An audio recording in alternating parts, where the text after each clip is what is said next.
College of Arts and Science. For admission details, click the link in description. பார்த்து முடிச்ச CSK vs RCB மேட்ச்ல நீங்க பார்க்க miss பண்ண ஒரு சில விஷயங்களை தான் இந்த வீடியோல பார்க்க போறோம். சோ மேட்சோட ஸ்டார்டிங்ல வந்து பாத்தீங்கன்னா பிராவோ டூப்ளேசில கை கொடுத்து கட்டி பிடிச்சிட்டாங்க. பாசம் வைக்க நேசம் வைக்க தோழனுண்டு வாழ வைக்க அப்படிங்கிற மாதிரி அன்பை வந்து பரிமாறிட்டு இருந்தாங்க. அண்ட் ஹேசல்வுட் ஃபர்ஸ்ட் மேட்ச் ஆர்சிபிக்காக விளையாண்டாரு. சோ 150வது பிளேயரா வந்து ஆயிடுக்காரு. சோ ஆர்சிபிக்காக விளையாண்ட 150வது பிளேயர் வந்து ஹேசல்வுட் தான். அண்ட் லாங்ல ஃபீல்டிங் பண்ணும்போது மேக்ஸ்வெல் வந்து பாத்தீங்கன்னா ஒரு பாலை தடுத்திருந்தாரு. அது 4 or 6 சொல்லிட்டு பயங்கரமான கன்ஃபியூஷன் போயிட்டு இருந்துச்சு. பட் மேக்ஸ்வெல்லே அந்த பாலை தடுத்ததுக்கு அப்புறமா 4 அப்படின்னு சொல்லிட்டு சிக்னல் காட்டியிருந்தாரு. ரொம்ப ஜென்யூனா இருந்துச்சு அது பாக்குறதுக்கே.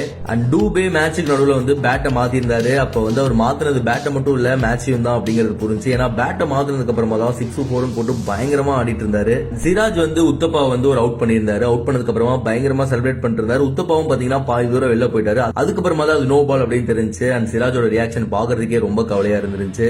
அண்ட் ஆகாஷ் தீப் அவருடைய ஓவரை அக்குவேரா ஆணிவேரா பிரிச்சுட்டு இருக்கும்போது சிராஜ் வந்து போயிட்டு அவருக்கு பயங்கரமான அட்வைஸ் கொடுத்துட்டு இருந்தாரு. டிராப் தம்பி ஃபீல் பண்ணாத அண்ணன்லாம் எவ்வளவு வாங்கியிருப்பேன் அப்படிங்கிற மாதிரியே இருந்துச்சு அவங்க மைண்ட் வைஸா யோசிச்சு பார்க்கும்போது. அண்ட் சோகம் என்ன அப்படின்னா அவர் அட்வைஸ் பண்ணக்கு அப்புறமாவும் ஆகாஷ் தீப் போட்ட பால்ல வந்து பயங்கரமா சிஎஸ்கே வந்து அடிச்சிட்டாங்க. அண்ட் இந்த மேட்ச்லயும் வந்து பாத்தீங்கன்னா முகமது சிராஜ் வந்து ஒரு சூப்பரான ரெக்கார்ட் பண்ணியிருக்காரு. என்ன அப்படின்னா மேட்ச்ல ஃபாஸ்டஸ்டா போட்ட 5 பால் அந்த லிஸ்ட்ல 5 இடத்துலயுமே வந்து முகமது சிராஜ் தான் இருந்திருந்தாரு. இந்த மேட்ச்ல 5 ஃபாஸ்டஸ்ட் பாலுமே முகமது சிராஜ் போட்டதுதான். இதை வந்து ஆல்ரெடி கடைசியா நடந்த மேட்ச்லயுமே வந்து முகமது சிராஜ் பண்ணியிருந்தாரு. என்னதான் ரன்ஸ் நிறைய கொடுத்திருந்தாலுமே இந்த மாதிரி ரெக்கார்ட்லாம் அப்பப்போ பண்ணிடுறாரு. அண்ட் மேட்சோட கடைசி ஓவர்ஸ்ல வந்து பாத்தீங்கன்னா தினேஷ் கார்த்திக் வந்து விளையாண்ட ஒரு பால் வந்து வைட் அப்படின்னு கொடுத்திருந்தாங்க. அது ஆக்சுவலா பாத்தீங்கன்னா வைடு கிடையாது, கால்லயோ பேட்லயோ வந்து பட்டு இருந்துச்சு. பட் அம்பையர் வந்து மாத்தி வந்து டிசிஷன் கொடுத்திருந்தாங்க. அண்ட் உத்தப்பா சிவம் டூபே 2 பேரும் சேர்ந்து 165 ரன் பார்ட்னர்ஷிப் போட்டிருந்தாங்க. சோ இந்த சீசன்ல ஹையஸ்ட் பார்ட்னர்ஷிப் வந்து இதுதான். ஆல்சோ சிராஜ் வந்து இன்னொரு மோசமான ரெக்கார்டும் பண்ணிருக்காரு. சோ டெத் ஓவர்ஸ்ல வந்து பாத்தீங்கன்னா டீமே டெத் ஆகிற அளவுக்கு ஒரு ரெக்கார்ட் வந்து பண்ணிருக்காரு. என்ன அப்படின்னா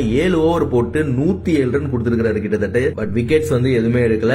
அண்ட் ஆர்சிபி பிளேயர்ஸ் எல்லாருமே வந்து பாத்தீங்கன்னா கையில வந்து ஒரு பிளாக் கலர்ல ஆம் பேண்ட் மாதிரி போட்டிருந்தாங்க. எதுக்காக அப்படின்னு பார்க்கும்போது ஹர்ஷல் பட்டேல் அவருடைய சிஸ்டர் வந்து ரீசெண்டா இறந்திருந்தாங்க. சோ அதனால வந்து அவர் பாத்தீங்கன்னா அவங்க ஃபேமிலி கூட இருக்கிறதுக்காக மேட்சஸோ ஆடாம கிளம்பிட்டாரு. சோ அந்த ஒரு இன்சிடென்ட்காக வந்து பாத்தீங்கன்னா எல்லா பிளேயர்ஸுமே வந்து கையில வந்து பிளாக் கலர் ஆம் பேண்ட் வந்து போட்டிருந்தாங்க. அண்ட் உத்தப்பா இன்னைக்கு 88 ரன் அடிச்சிருந்தாரு. அதுதான் வந்து பாத்தீங்கன்னா ஐபிஎல் வரலாற்றிலே அவரோட ஹையஸ்ட் ஸ்கோர். ஆல்சோ சிவம் டூபே 95 ரன் அடிச்சு நாட் அவுட்டா இருந்தாரு. அவருக்குமே பாத்தீங்கன்னா ஐபிஎல் ஹிஸ்டரியிலே வந்து அவருடைய ஹையஸ்ட் ஸ்கோர் இதுதான். இதை தாண்டி நீங்க ஏதாவது ஒரு விஷயம் சுவாரஸ்யமா பாத்துருந்தீங்க நடந்து முடிஞ்ச மேட்ச்ல அப்படின்னா அதை மறக்காம கீழே கமெண்ட் பண்ணுங்க. மற்றும் இன்னொரு வீடியோல உங்களை வந்து மீட் பண்றாங்க. வரைக்கும் டாடா சொல்லிட்டு பாய் பாய் சொல்லிட்டு கிளம்புறது யோகி.